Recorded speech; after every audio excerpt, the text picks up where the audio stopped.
banger? Hell yeah. Class is in session, this is the show where knowledge is profit, just so you know. Army Piper, OC Guy, and TradeFly, bringing crypto news to the whole alumni. It's the word on the market, the one-stop shop for the info you need every time that it drops. The go-to show that you need right now. This is Piper Academy, it's all going down, let's go. Hey, what's up, everybody? Welcome to Piper Academy. It is Wednesday. It's Wednesday, April 24th, and we got Bitcoin fighting for $66,000 right now, hitting some key resistance, getting a little pullback across the markets right now, and some news on HBAR talking about what happened yesterday, a little misinterpretation on what was put out on X. We're going to be taking a look at that, and Bitcoin back on track for $150,000 this year. We're going to be breaking down that article and a lot more today on Piper's Academy, guys. Let's get it. It's time. Class is in session.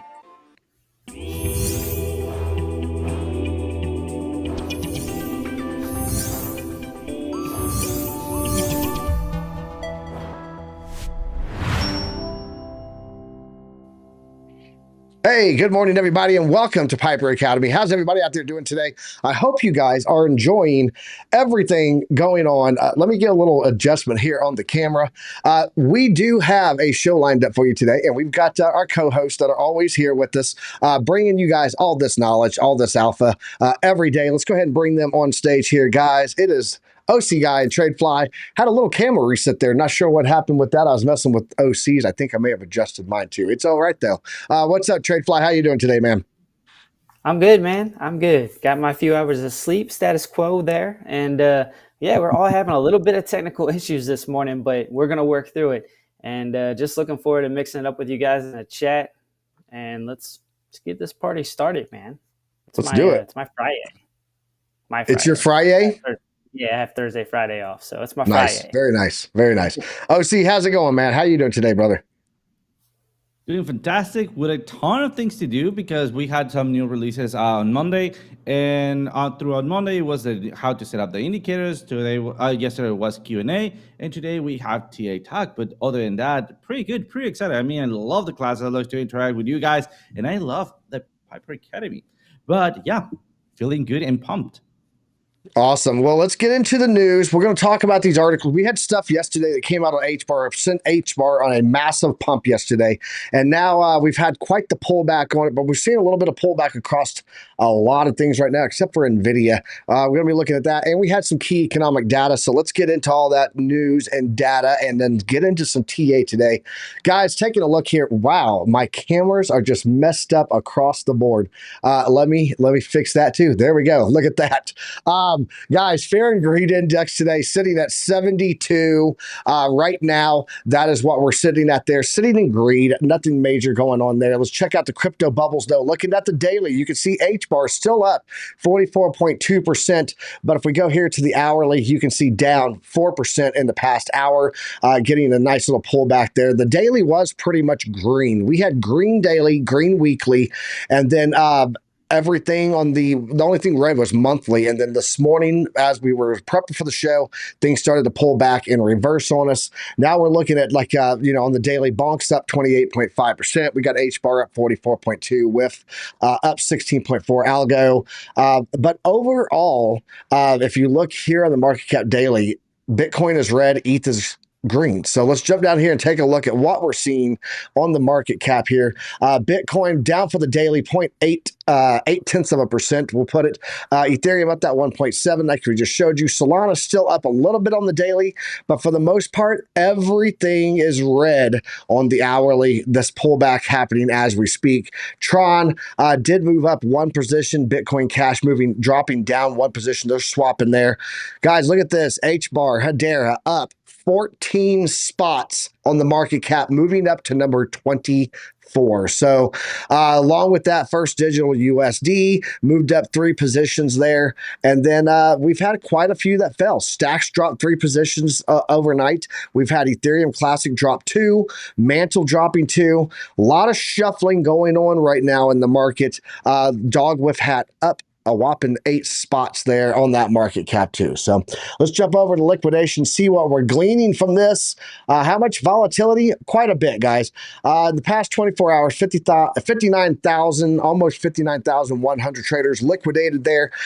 Total liquidations coming in at about 132 million. So not horrible, but the largest single one was $6 million. It was ETH on OKX. There lately, a lot of ETH, big major liquidations going on OKX. Don't know what's going on over there with them, but you can see it's about equal on for longs and shorts, and that's just that range that we're still in on Bitcoin. We're going to be taking a look at what that range is.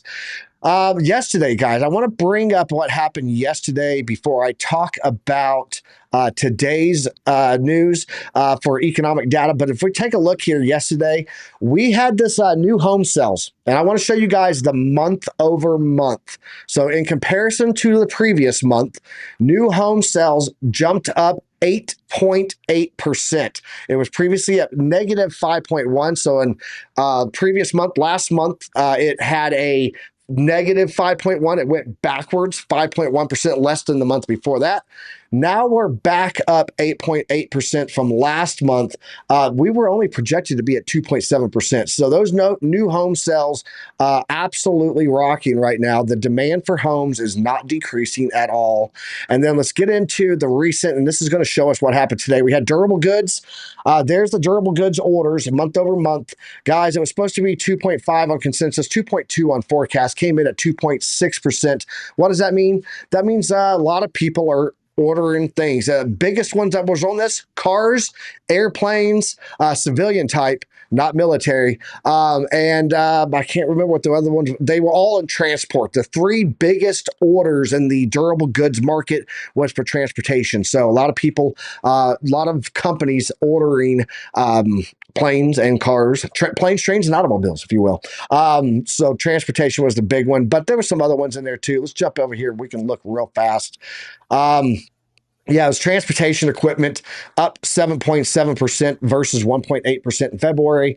Orders rose across all categories, including vehicles, civilian aircraft, defense aircraft, which was actually down in comparison to the previous month because they bought everything that they need for all the wars going on right now. And demand is increasing for computers, electronics products, fabricated metal products, machinery, electric equipment, appliances, components, so on and so forth. So yeah, that's that is showing strength in the economy right there. Even though we know the inflation's high, the people are still buying stuff. So that does not indicate that we are in a weakening economy. So what do we have tomorrow? Tomorrow we got GDP. And if I'm going to go ahead and guess that if our durable goods orders are up the way that they are, that we're likely going to see this GDP growth rate come in higher than this consensus and forecast. I think we're actually going to see some growth in our GDP. We are getting a lot of demand going right now. And then also initial jobless claims. We're going to get that unemployment report tomorrow. Guys, I'm going to go ahead and let you know. If the amount of people filing for unemployment goes up to this 214,000, 213,000, or even higher in comparison to what it was at 212, that means that more people had to file for job losses. The markets will pump on that news typically. So I'm going to be watching close tomorrow. That data coming out tomorrow at 6:30 a.m. my time, 8:30 a.m. on the East Coast. If we get this data higher than 214,000, then this will likely send the markets into an upside movement there. So that's what I'm watching for there. Tesla, if you guys were watching yesterday, we talked about Tesla. Tesla stocks rocket 12% as investors shrugged off the terrible earnings. They had bad earnings, but Elon Musk made some big promises. It's a lot like Jerome Powell. He'll come out with the data, and the data, everyone doesn't like it, but then Jerome Powell doesn't say anything hawkish. The words matter more than the numbers, and then they get movement from it. That's what happened yesterday with Elon Musk and Tesla here. They got that move, Tesla, to reveal cheaper models by early 2025. He talked about that. And then he also, the profits plunged by 55% to 1.1 billion. But he talked about, and I don't think it's in this article, but he says that the car company Tesla needs to be not looked at as a car company. He said they are not a car company. They are an AI company that happens to make an AI device that is delivered on four wheels. So he's looking at the self-driving future lineup of cars, and that's what he wants Tesla to be. They are an AI transportation maker, not a car company. So did get some movements off of that. And then lastly here, let's look at this HBAR and talk about this before we go look at what's going on in the charts. Mixed information here. HBAR token pumped 96% on misinterpreted BlackRock announcement. People were talking about this yesterday, a BlackRock money market fund, and I saw someone say in chat on Discord that this was fake news. Not really fake news. There is some things to it. So check out this article. BlackRock money market fund has been tokenized on Hedera blockchain, sending the HBAR token up 96% in the last 24 hours. Largest asset manager was only aware of the move on chain, despite many believing it was actively involved. So the post that came out said BlackRock just tokenized one of their money market funds on Hedera. And then the HBAR Foundation had this real world asset history, witnessing it as BlackRock ICS US Treasury Money Market Fund MMF was tokenized there with ARCAX and Owner AIO, marking a major milestone in asset management. However, they came back and said what did happen was an HBAR project through a secondary market tokenized shares of BlackRock fund. Much like I can buy a Rolex, take a picture of it, and post it on my X account, doesn't mean that Rolex partnered with me. Chris O'Connor initially believed that BlackRock had no involvement with Hedera's development and slammed them for that. But ARCAX, who up here, guys, right there, ARCAX, that's them, came back and said, the co-founder, CEO, Graham Rodford, replied to O'Connor saying it was indeed an ARCAX choice to put BlackRock fund on Hedera, and added that everyone involved was aware. So right now we have gotten two different information flows. One person saying they were not aware of it, which caused, or that they were, that this happened, and then the market's pumped. And then someone came in and said they were not even aware of it, made that post about Rolex. The prices dumped on that news. And now we're getting information that ARCAX co-founder and CEO Graham Rodford says that was absolutely, they were aware of it. So a lot of mixed messaging going on there with HBAR, not sure, but at the end of the day, it does look like there was a real world asset moved and tokenized on HBAR from that ETF. So TradeFly, OC, you got anything for the people, any comments on any of that news? If not, let's go ahead and get into Bitcoin TA. Yeah, so I actually have a question. With the new home sales, do you think that is due to people literally just buying new homes because they can get more for their money now? And does that actually incorporate, used homes, like people that are just selling their homes? Well, no, that's Do you have just any new. idea? That's just new homes. It's just new builds, right? Just new builds, right? And we still Yeah, don't have a flux moving in of people selling their homes, because you still got to have a place to live. So no one wants to yeah, sell their homes because they're locked into low rates right now. I think the reason that correct. we're seeing that pump on new home sales is twofold. One reason being that we are seeing, small pullbacks, 13 to 20% average across the nation on the home prices right now. So things are looking cheaper. And then also, we're starting to hear echoes down the hall of there might be another rate hike brought up again. So one of the Fed Reserve that was speaking this week, I don't recall who exactly it was. I apologize. I've had a crazy week. But he said that discussion is back on the table again. So if you're looking at a possible rate hike and you're not really seeing demand slow down for homes, and you get this little window of pullback, it's almost like how you buy crypto, right? And how you buy your stocks. You wait for that pullback before it goes higher. A lot of people thinking that home prices are going to continue to the upside, and with the risk of another rate hike coming down the pipeline, right now might be an opportune time. And I think that's what a lot of people are seeing while we're getting those numbers there. So. Yeah. So I just wanted to kind of dig into that, because I think we've talked about it a little bit here on the show before. We have. Probably, I don't know, about few weeks or a month ago. The other thing, and this is me just learning in the background as you're kind of going through all of these numbers and talking about it, an important thing for people to know that GDP actually incorporates government spending as well. So I think that's a piece of the pie that a lot of people don't realize. And what has our government been doing at a cyclic rate? They're just, throwing money out there. They just approved another, what was it, $100 billion or something like that for like foreign aid. So yeah, dude, like, I don't know. These numbers sometimes just blow my mind because they're not what you think they are. All I see Very is a deceiving. bunch of old crusty politicians sitting around the edge of the stage and a DJ going, "Ladies and gentlemen, next up on stage, it's Ukraine," and there's one's just flying. Yeah. Like, how shady would that be? It's like they would just approve something right before we're gonna have our GDP number. Just saying. Basically artificially inflating the number. Very, very possible, man. There's a lot of manipulation in our numbers, and it's not just because they want to pull the wool over the eyes of people in America. They've got to present this image to the world also when it comes to global economy. So we are the staple of that. So, OC, you got anything for the people, man? No, not quite. Not yet. I'm getting ready to do the TA, but also just a quick reminder to everybody to go ahead and click that like button. Also, check out our Aviation Legendary Coffee if you are a little bit tired and you are waiting for that bushy taste and a great kick in the morning.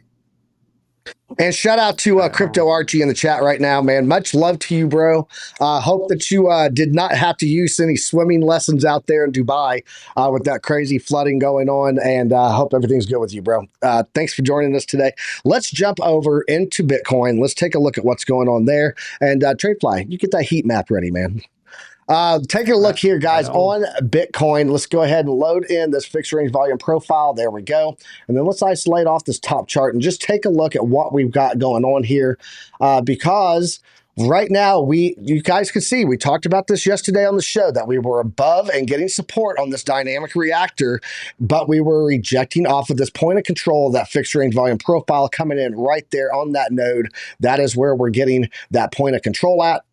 And so we've kind of got this little channel here that we're just stuck inside of.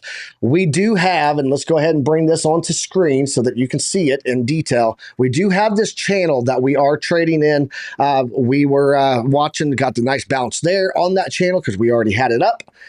Right now, we are above that 50% line. This green line running through here is that delta in 50% of the channel. And that midline coming in right above this 236 with this dynamic reactor. I'm going to go ahead and throw a T-box on here. Shout out. I'm paying homage to TA Tim. I need to go in and grab a rectangle. There we go. Let's put this in here. And let's just do a little support box here because I think this is going to be key support for us in this range right there because we do have that 50% line falling through here. We do have that 236 and we do have that dynamic reactor at the top. As long as this area holds, then we should be consolidating. And you'll see here, as soon as I pull up the other oscillators, we are in this cool off mode now, getting out of that overbought there we go. Let's get the brush. You can see right here coming down now. I would like to see this consolidate more in this area here while this is coming down to the zero line for a test. And you can see the RSI cooling down now sitting below that 70% line, sitting at about 61 there on the relative strength index. So not bad yet. Nothing causing concern for me here on Bitcoin. Down about 0.4% right now on that 24 hours sitting there on the side. So nothing causing concern for me yet. I just want to see consolidation. I want to see that T-box hold. Let's go ahead and kick it over to TradeFly, see what you got there, and let's run through this. All right. On to the liquidation heat map. I'll start off on the daily. You can see a little hotspot here at about 65.6. So don't be surprised if we get a wick down there and test that area to clear out some of that liquidity. You can see it's not too crazy right now, but that's probably the biggest hotspot. It is building up right here, and that's just over the kind of that local area at about 67.150. Let's go over to the 3-day, see where that lines up. And Here you go. Yeah, it's still hot right here. And that's, I mean, you can see the touch. So you got an area of resistance, and that is going to be at about 67,250. And then obviously people that are going short are sitting over top of it pretty tight, to be honest with you. But there is some liquidity. It's not really too hot, but you can just see, you know, there's an area here for the maker to get some. I mean, just a lot of money sitting there. It's just not super hot. Let's see. Let's zoom out here. One more to the weekly, and here you go. Yep, still that area right there is where people have their shorts just kind of waiting to get hit, and they're gonna get hit, I'm sure. So good luck on those. And yeah, it's not too bad, honestly. I think the alligator close to the boat is going to be this spot right here, and that's going to be at about 65.6. So keep an eye on that for today. That's on the daily for the liquidation heat map. That is in my T box, just so you're tracking. 65.5 is the 236 at the bottom of my green support range box. So that's Yeah, I was just sitting right looking there. at that Beautiful. on the chart Yep. too. That's well within reach, and that lines up too because you got a couple areas of support right here. At 65.5 is probably an area I would look at. So yeah, that lines up perfectly. I do want to point out though that there on your chart and on mine it was there. The prophecy indicator is saying market dumps, so that had flipped yesterday from market pumps, and we are now in a prophecy of downside. So shout out to the market oracle from chart. I'm very interested to see how it plays out because it was definitely saying pump the last couple of days since the indicators dropped. The 4 hours been pumped the whole time. Absolutely. So. OC, what you got for us, bro?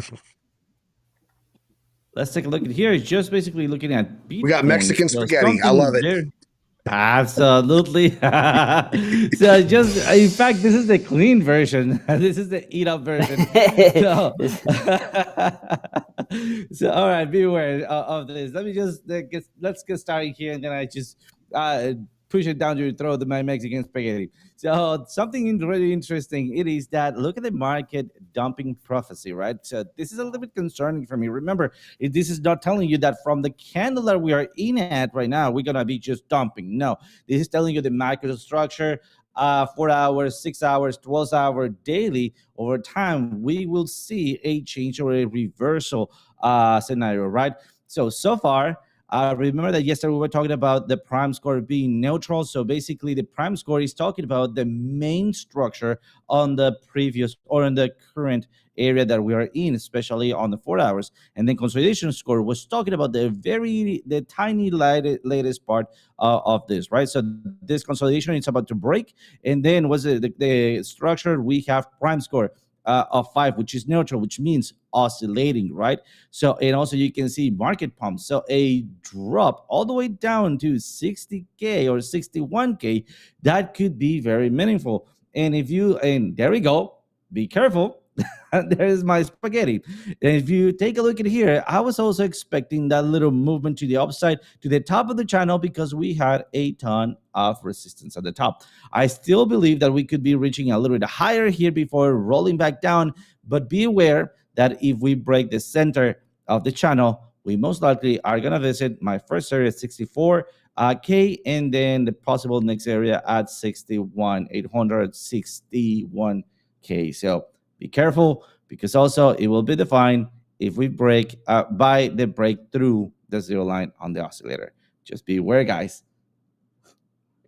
Awesome. Appreciate that, man. Let's jump over here to mine. I'm looking at HBAR right now. And guys, let us know in the chat what assets you'd like to see. We're going to get through as many of those as we can today. It is hump day, so we're going to get over that hump and get you guys some TA.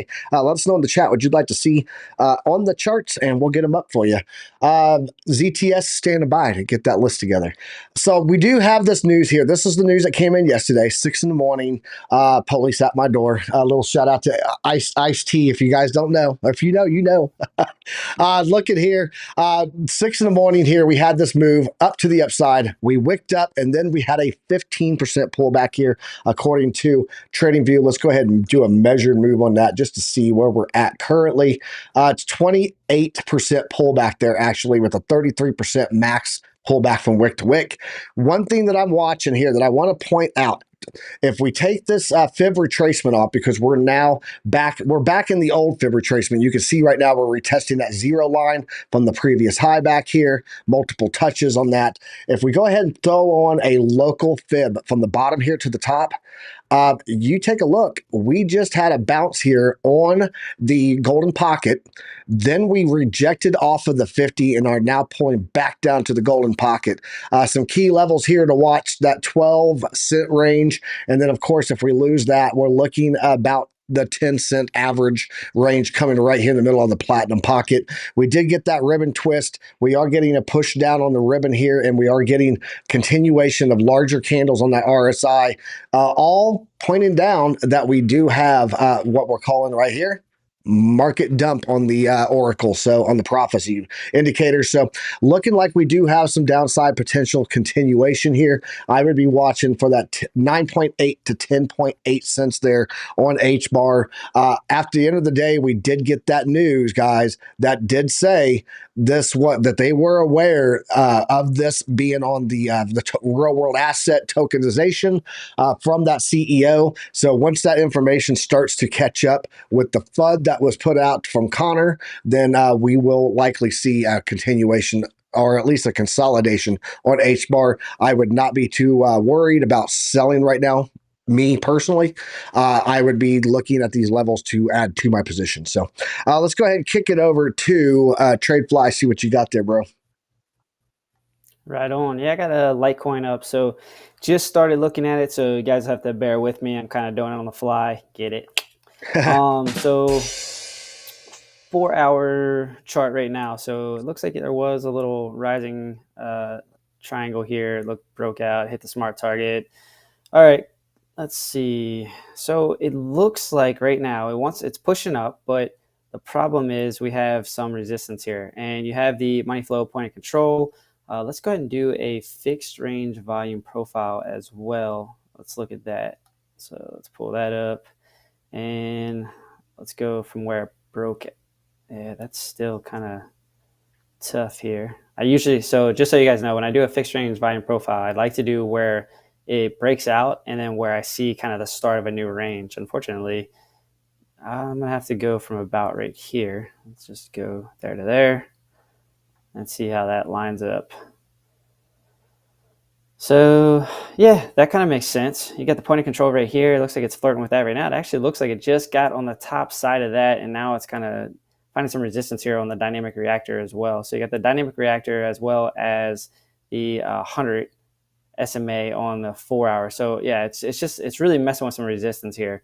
It's kind of been a slow push up. It's really, I mean, that's a nice push up in terms of like, just not just taking off like some of the other coins you see, just a nice, slow, steady going up here. So looking at the prime oscillator, seeing what I can take away from that, you're getting a lot of indications of reversal of trends, but it continues to go up and right. So you'll see that sometimes when you get kind of a bullish structure, you'll keep seeing overbought. You'll keep seeing like, hey, like it's looking for a reversal. It's looking for a reversal. That's just because it's continuing to push up and right, and you get those little bits of pullbacks, and then the oscillator it wants to reset. And when it wants to reset, it's kind of making that assumption that you're going to get a reversal in trend. But I mean, looking at the consolidation here, it's looking like it's a 9, which makes sense. You can see it's kind of been in a range for quite some time at this point, going back to February. So I don't know, man. Just looking at this, like it looks like, just if you're looking at the median, right? If you're taking the volume area high, volume area low, and just kind of cutting it in half there, and just seeing like where is a lot of the price action at. I mean, it's kind of at a key area that you want to see it break through before we can really be certain that we're going to get that continuation of the upside. I mean, prophecy saying market dump, and I kind of struggled. I guess that's a magic formula, man. I got to be honest, looking at this, that's kind of bullish to me. So I would kind of anticipate if the market, consolidates or ranges, just for me looking at it, I would think the bias would be a little bit more to the upside than the downside. However, looking at this, if you want to say this is building a channel here, there's some arguments to be made, I'll say.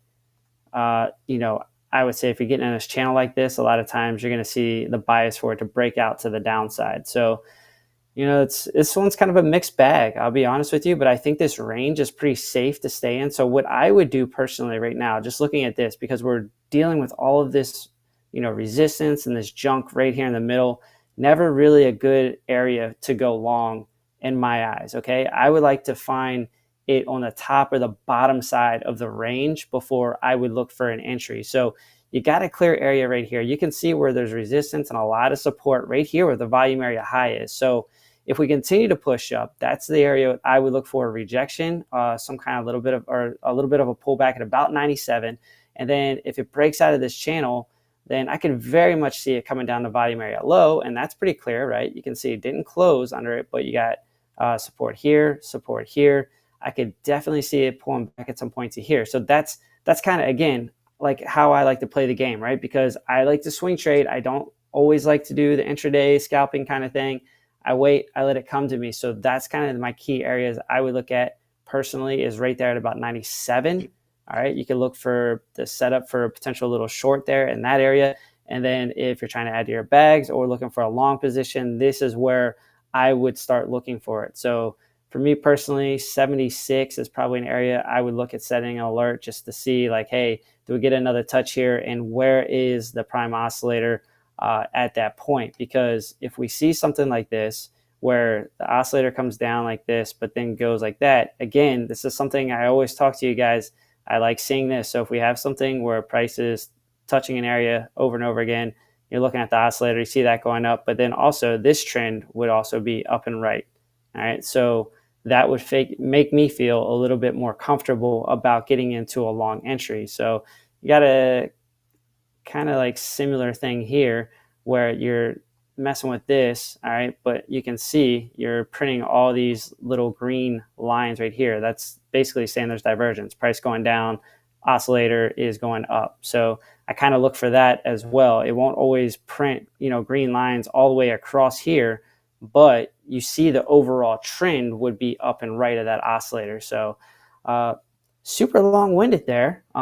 We did this live together. I didn't get to do it in the background, but that's kind of what I'm looking at on Litecoin there. Awesome. OC, what you got for us, brother? I got GRT, and I did have a couple of minutes to make it in the background. Just so you know, I gave some time there. You're welcome. Now. What is it?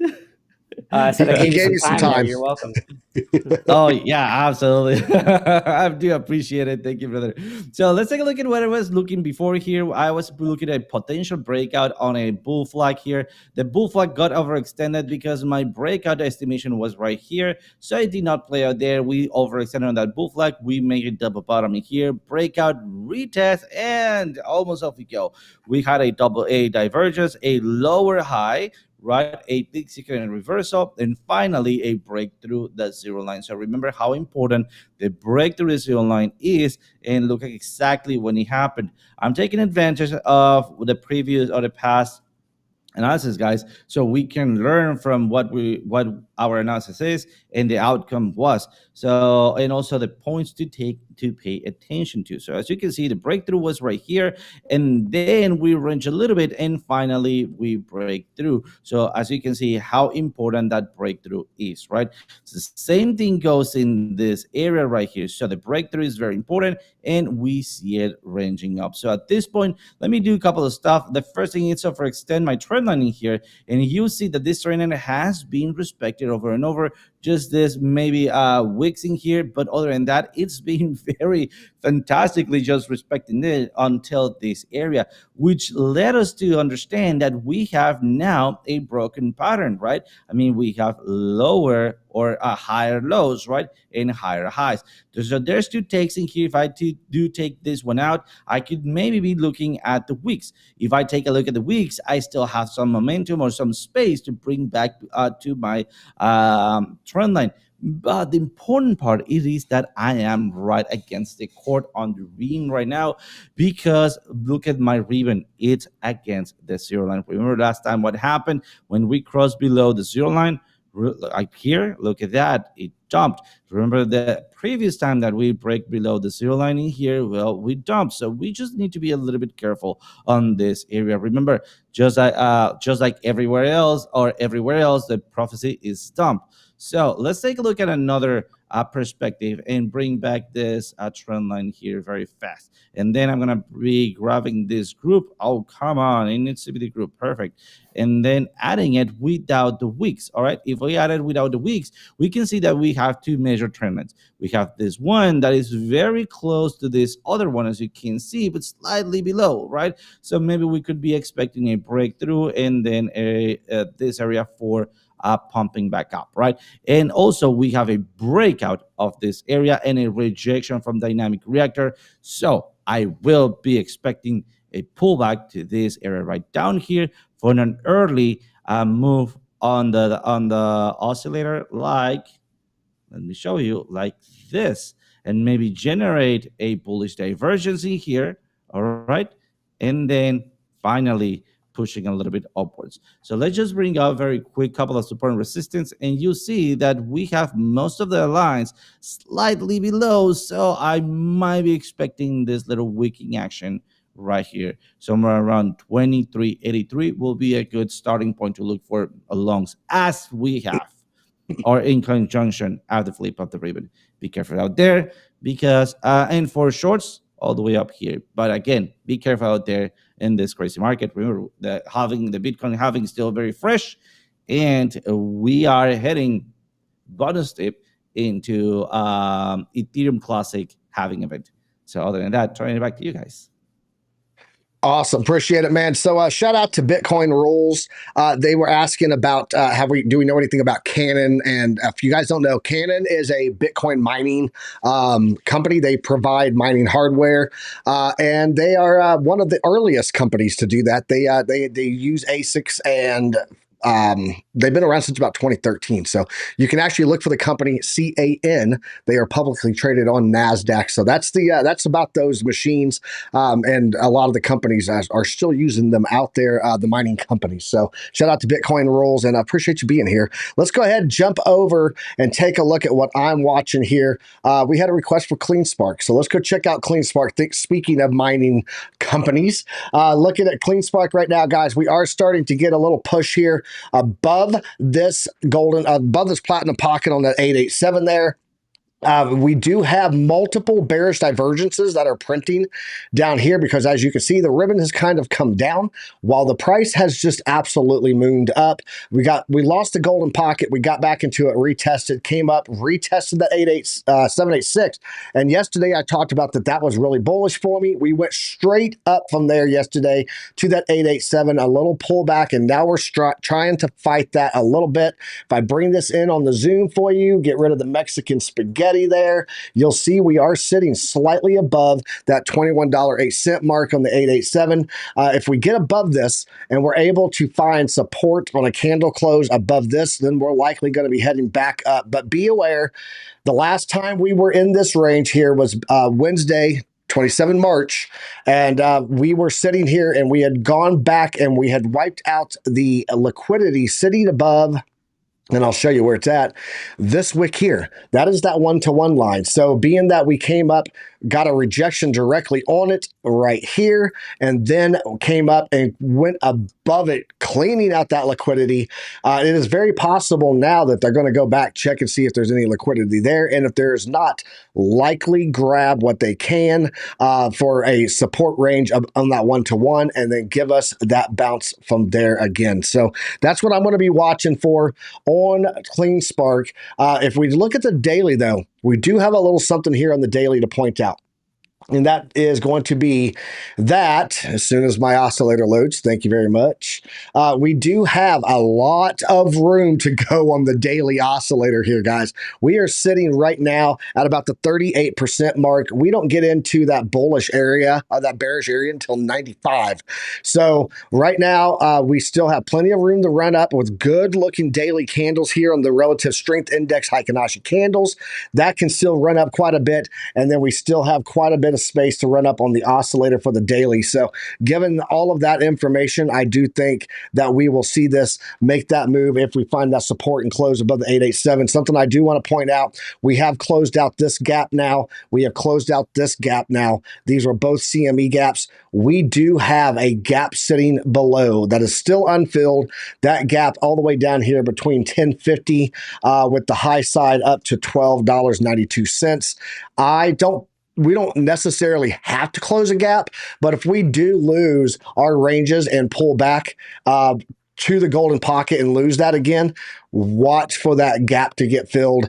That's the only warning that I got to give. Beyond that, things are looking pretty bullish on CleanSpark right now still overall for the daily and the 4 hour. Let's go ahead and kick it over to TradeFly, see what you got there, bro.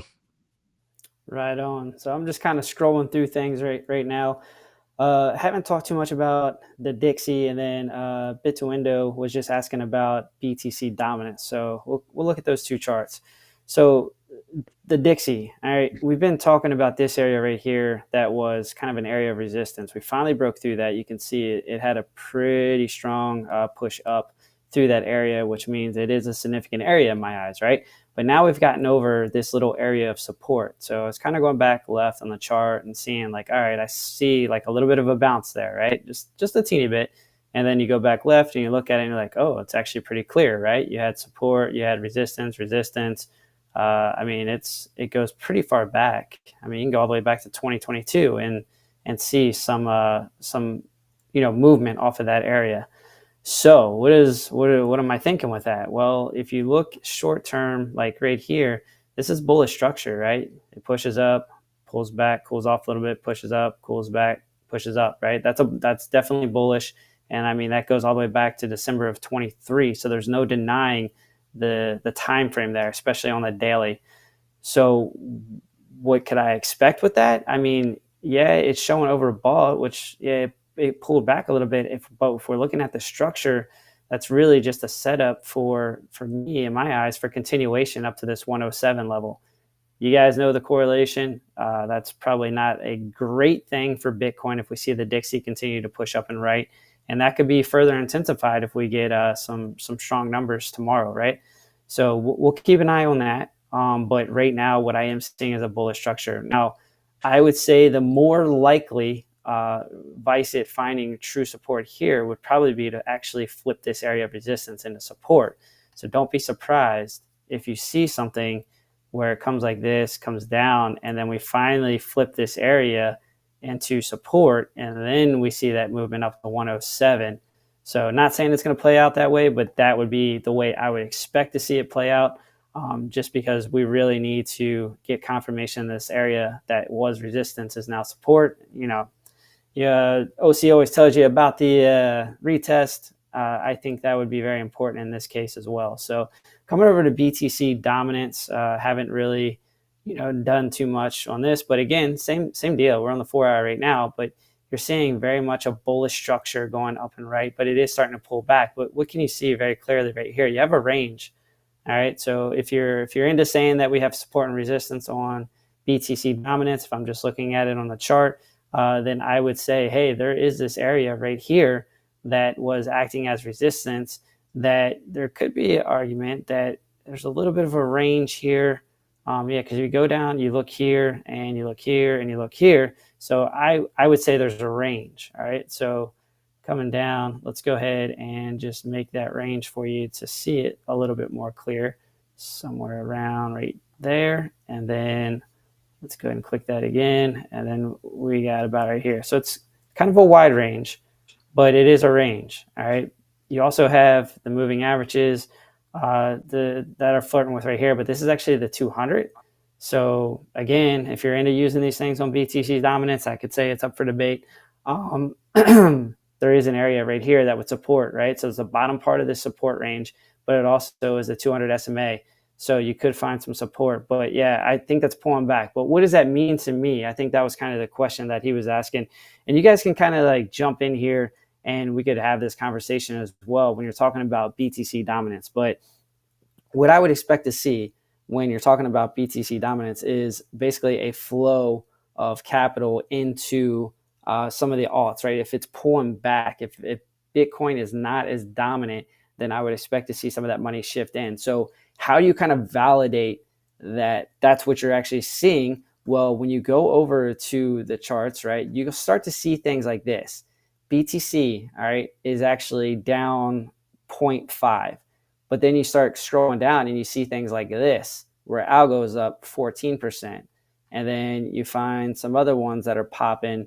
I think I saw one that was up 12. Ondo is up 12%. So you have some of your stronger projects that are out there. Ondo has been getting a lot of push, recently. It's looking good. I think WIF was up as well. Let me scroll. Yep, it was. Doesn't really count. But WIF, there you go, 12%, right? So that's what I'm talking about when if you see BTC dominance pull back, you would expect to see some of the alts actually continue to push up because of that transfer of capital. So that's the way I interpret it. That's kind of what I look for when you see BTC dominance like really strong. Then sometimes you see BTC just run away from everything, especially when you get into like risk off, where people kind of it's funny to say risk off with a on asset. But anyways, people, they get nervous or scared, especially when weird things are going on. They'll transfer out of alts and they'll go into Bitcoin, or there's institutional investment. There's a lot of like driving factors, news articles that are kind of pushing Bitcoin up. You'll see that Bitcoin dominance will rise up with the price kind of rising up as well. So it'll kind of outpace the alts. So we're still kind of waiting, I think, for that big transfer too. We've had a long run of Bitcoin continuing to push up in price, dominance continuing to push up and be pretty high as well. So I don't know. That's kind of how I interpret it. What do you guys have? You got anything different? You see a little different than I do? I do have something here on my chart for that Bitcoin dominance that I'm going to be watching. I think you're spot on with what you're talking about. But when I move over here and look at my chart, I got a couple of things here. One, I've got this support line at the 54.5% line. That's that white line running across that has been previously played with many times as a retest and a rejection point throughout the history there. It's just always been like this little cross line that I've kept on there. It's at 54.5%. So that line that I just drew was at 54.46. Yeah, it's a little range there that is like a pivot point for dominance. So I'm going to keep an eye on that. But right now on the 4 hour, we do have red candles printed. You can see here that when they're green, they go bright green when they're on this parabolic upside move. And then when there's a really low volume, a lot of algorithmic data, but volume, momentum, stuff like that, it's changing. It'll go into this purple stage, which means it's transitioning the trend. And then when it goes red, it typically will not just be red for a day or two, guys. It will literally have a whole period that it does that. So looking right now at Bitcoin dominance, the fact that the algorithm has picked up enough to turn it bright red right off the bat below the dynamic reactor here, we could actually see this come down even further right now, just based on what we have here. And we are getting the prophecy calling a market dump on Bitcoin dominance. So that's what I'm seeing there. OC, you got anything on that you want to talk about real fast, or you want me to go into an article? Let's go to an article. I'm also preparing something for the next round. Yep. Cool. Let's jump over here. Take a look at this article, guys. Bitcoin issuance rate. It's now lower than gold after the recent halving, according to Glassnode. Let's jump in here and see what they're talking about. After the recent fourth halving event, analyst firm Glassnode says Bitcoin has surpassed gold in terms of issuance scarcity. So Bitcoin has held above the $66,000 mark for the past 24 hours. Right now, fighting with that level still. The fourth halving event may have resulted in the digital asset decisively surpassing gold in terms of issuance scarcity. The fourth halving marks a significant milestone in comparison to gold, as for the first time in history, Bitcoin's steady state issuance rate, 0.83, becomes lower than gold at around 2.3, marking a historic handover in the title of scarcest asset on the planet. That's Bitcoin. I would love to know what Peter Schiff thinks about that. He said, put that gold in your pipe and smoke it. And TradeFly, I'd love to hear your thoughts on this, because I know you love gold, but do you love Bitcoin now too? I love gold. We got to get that soundbite, dude. I'm literally gonna set up a virtual camera in OBS just so I can play that, because you're slacking on your side. ZTS, I blame you. I What are you doing apologize. back there, I'm dude? sorry. What are you I'm doing sorry. back there, man? What do we pay you for? Yeah. He said Yeah. shorts and chapter titles for the Uh, videos. That's what we pay him all for. right. All right. Fair enough. Fair enough.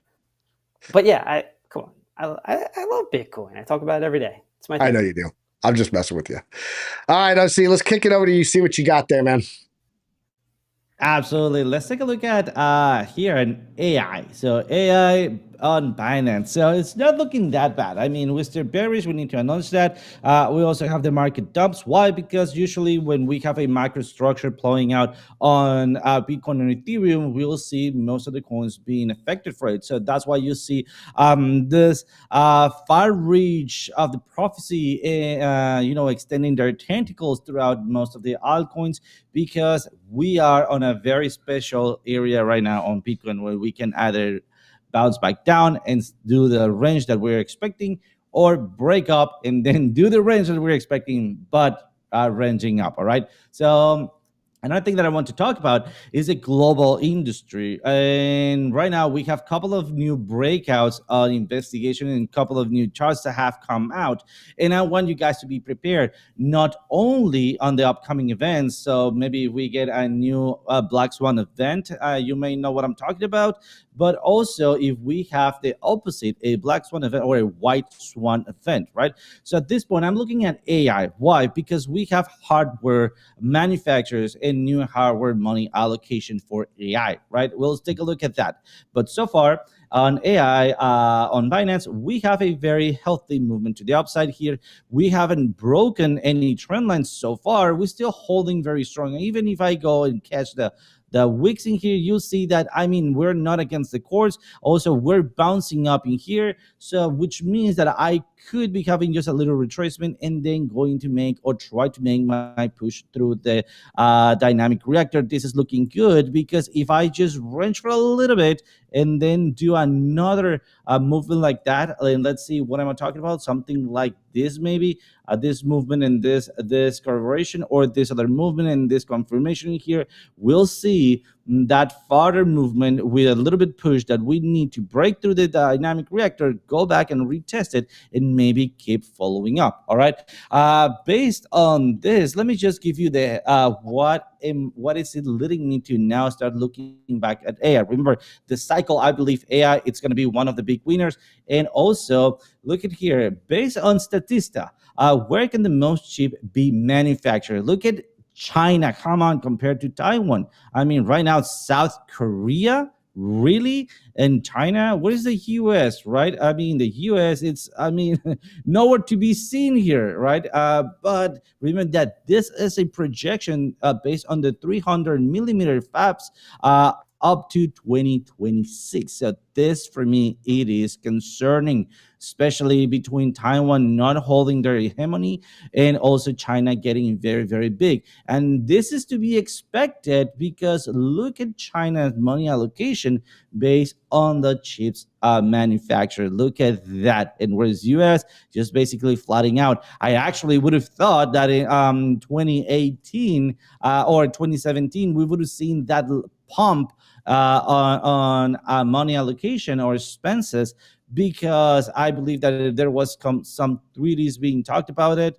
And yeah, I mean, other than that, let's just take a little bit more in here in China on the chip industry. Sorry, the hidden supply on chip industry, TSMC. So talking about the traditional markets, TSMC could be a very, very nice place to start looking at. Also, UMC. Why? Because they both are based on the same location, and UMC still had a ton more to grow that TSMC, right? So just for the FOMO, TSMC, and because of the growth factor, UMC. And why is location is important? Because espionage. So other than that, guys, keep an eye on AI, keep an eye on these chip manufacturers, because this could be groundbreaking. Turning it back to you guys.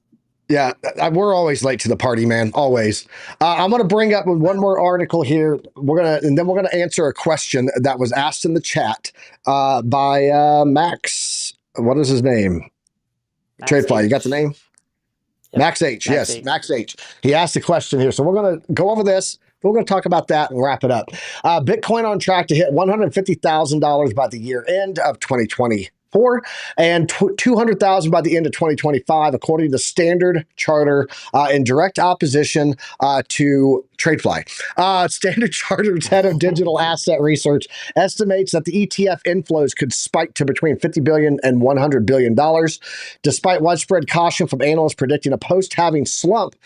Jeff Kendrick, head of the digital asset research at Standard Charter, is doubling down on his optimistic outlook, saying Bitcoin could reach $150,000 by year end, $200,000 by the end of 2025. This is before the U.S. Securities Exchange Commission greenlit several spot Bitcoin ETFs. They made a prediction of a four-fold surge in Bitcoin's price. Now they've notable lifting that up to that $50 billion to $100 billion coming in could result in Bitcoin hitting that $150,000 to $200,000 target there. So let's jump over here to TrioCam because Max H asked a question. He said, if you had $5,000 right now, how would each of us invest it? And TradeFly responded with a great response, but go ahead and say that. And then let's go around. We'll start with TradeFly and go around the table here. How would you invest $5,000? Make any caveats that you need to make up front, and let's go for it. What you got, TradeFly? Yeah, so my response was, for those who are just getting started and they're new to the game, I don't recommend you just go all in with your 5K. All right, I recommend that you DCA in, and I like to see a split of 50% into Bitcoin, 25% into ETH. That's your two major players, and then 25% into alt. So if you like a project, you like Cardano, Matic, Dog Whiff Hat, whatever, I would recommend, like, if you're looking at the alts though, to keep those more risky ones, the memes, the lower caps, kind of a smaller percentage of that 25. I probably wouldn't allocate more than 5 to 10% of that. But the alts, I mean, there's huge ones. I mean, Chainlink. I mean, there's all kinds of good ones that are out there that I would say are still conservative plays, like Solana. I mean, that one's growing really fast. You might even say that just gets in there as a 5%. But yeah, 50%, 25, 25. That's a very easy baseline. Something that I can say generic to people that are new getting in the game, and then DCA in. So whenever you get paid, whether it's once a month or twice a month, however you want to do it, where you're comfortable, you can set up those recurring DCAs with Coinbase or whatever exchange you're on. Most reputable ones will have a recurring buy to make it pretty easy for you to DCA in. So that's TradeFly's advice. Awesome. OC guy, what you got? Well, I need to update on this, but I do remember that every 28th of the month, statistically, that is the lowest price of Bitcoin per month. So looking at that, I'll also, where's my printer? So no, I'm just kidding. I will do a 50% in right away if I have nothing. I mean, if I have nothing, I'll go 50% right away on Bitcoin and schedule 3 purchases. I scheduled 3 purchases in the length of 3 months. So 1 purchase every quarterly, all right? So once I've done that, I'll divide the other 50% in 25% for more stable coins or trustworthy projects. And then the other 25% or 20, I don't know, not 25, let's do 20% for meme coins, right? And when I'm talking about meme coins, and that's me, guys. This is not financial advice, all right? Not financial advice. I will be trying to allocate to meme coins, but also not meme coins. But I mean, when I do say meme coins, it is just talking about Pepe, with so on and so forth, but also new altcoins that I don't know if they're going to be performing well, but they do have a strong narrative behind it, like AI, right? Something like that. So something that I don't know who's going to be performing, doesn't has a history. So yeah, that's how I'll be allocating my money. And I still have 1%, which is going to be going to Bitcoin or Ethereum, when I'm losing my head out. When I'm losing everything and I'm already in, I still have that 1% to go back and allocate it to Bitcoin. That's what I'm going to be. Got to That's keep what I that call dry powder. Got to keep that dry powder. Yeah. So me, I personally I would do 25% into Bitcoin, 25% into CleanSpark. I would do 20% into Ethereum. I would sprinkle another 20% around into other alts, layer ones, layer twos.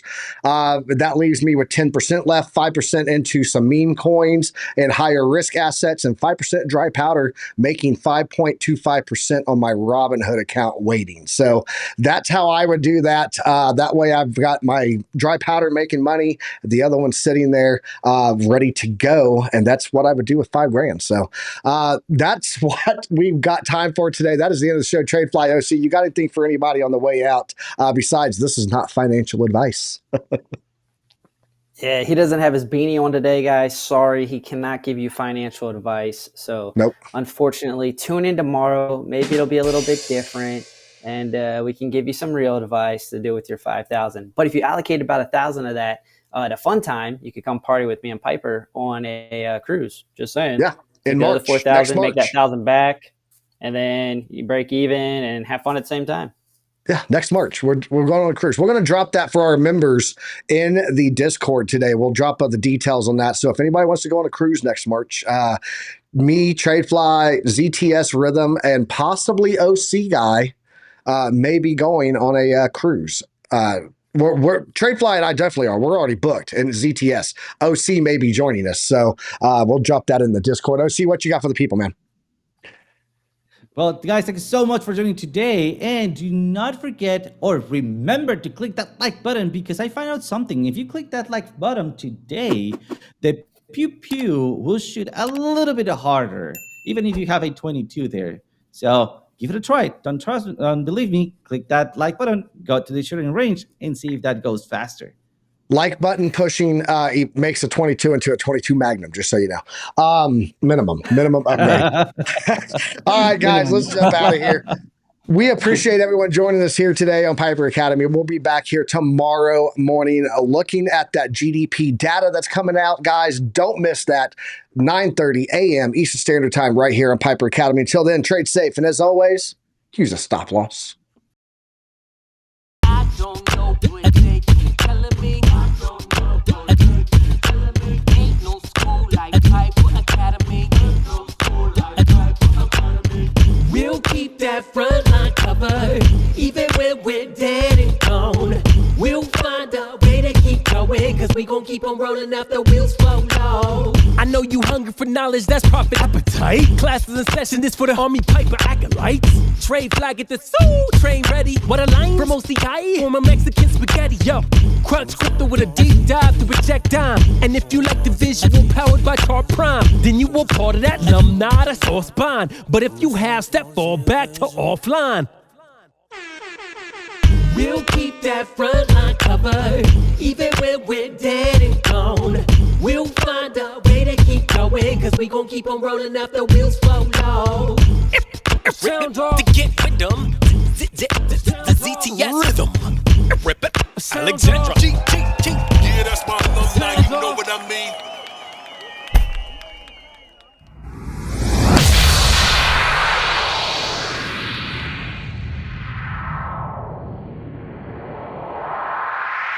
That was awesome, dude!